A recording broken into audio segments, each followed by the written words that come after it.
This video is brought to you by the 3-Minute Board Game patrons. Keep us independent by supporting us on Patreon.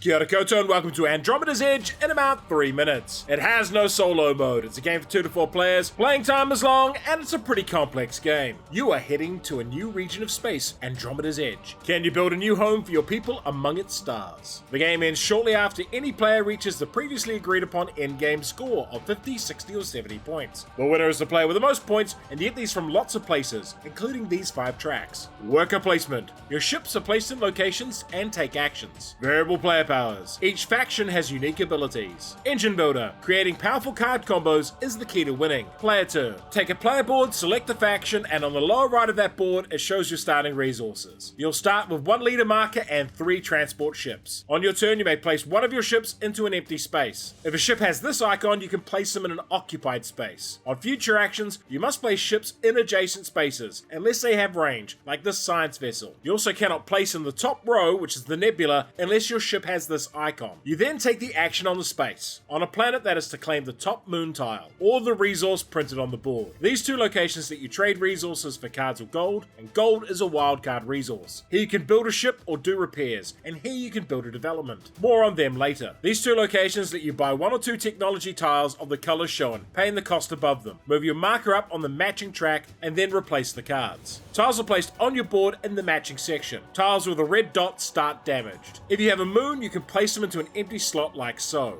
Some spaces have your leaders in them, and when you place there, you may claim those leaders. Instead of placing a ship down, you may recover them. Each recovered ship may activate one of these colored rows. This one gives us 1 gold. The top one gives us 2 power and converts other resources. And we can always use all cards in the green row. Our third ship uses the orange row. The rightmost action is to build a ship or repair, which we do to repair the second module. We then pay a power to activate that second tile, and would spend a power for each extra tile on that row. You can build a structure with this action, paying the cost on the left of the space. Each structure costs leaders and a transport and locks them in place, but scores points based on the number of leaders in its space and in adjacent spaces. Each structure has a unique one-off power as well. If you place into an occupied region, a fight will occur after your action is complete, and each side can bring in reinforcements if they are in range. Dice rolls determine the winner, with the loser having all their ships removed from the board. And sometimes there will be raider ships on the board who will also move and attack you once your action is done. Placing in the nebula gets you a moon and lets you look at the event cards. Every time an action or space with an exclamation mark is triggered, move this token. If it reaches the end, draw and resolve an event card at the end of your turn. Why would you like this game? Some words in the script are identical to Dwellings of Eldervale, and that's because this game is a reimagining of that one. And in many ways, it's an improvement for me. Combat is less random, as there is a rule that lets you re-roll low numbers if you have multiple ships. Overall, it feels more polished and deeper than its predecessor. The card play is much more interesting to me as well, with this deck of cards having tons of cool stuff. But my main favorite thing here is the tech tree and how it connects to scoring and unlocks abilities. An example of this is how you can unlock unique ship upgrades. I recommend it if you want a game that's mostly deterministic but has some card play and dice chucking to liven it up. The best thing about this game is its tech tree. I absolutely love it. However, it's a more complex game than Eldervale, and as a result, it's a lot less new player friendly. Also, the sci-fi factions and themes are less accessible and iconic. You can check out our Dwellings of Eldervale review right here. And if you want something diceless with similar concepts, try Gaia Project. Andromeda's Edge, the Gaia projects of Eldervale. And if you enjoyed this video, hit the notification button, like, share, and subscribe to the channel.